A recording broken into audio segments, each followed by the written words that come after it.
港星周海媚年过半百仍保养得宜。当年饰演电视版《倚天屠龙记》中周芷若一角深受影迷喜爱，甚至被誉为最美周芷若，是许多人心目中的女神。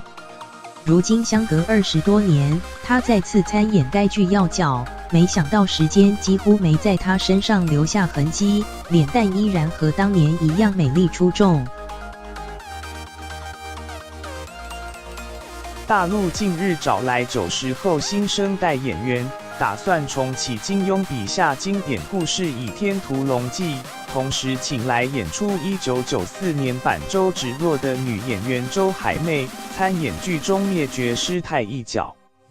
想不到现年52岁的她，颜值毫不输给年轻后辈，令观众看得啧啧称奇。还有人挖出她入行30年来的影剧作品，对比下来几乎没有差别。不仅皮肤同样白皙，深邃五官及招牌水润大眼仍旧散发出重气质。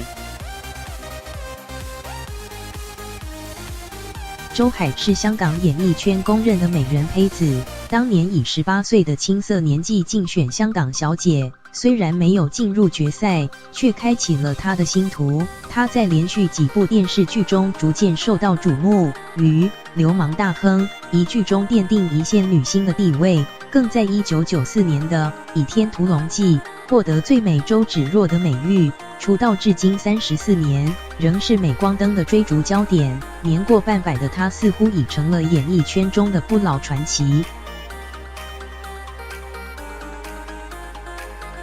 实习编辑斜线陈关宇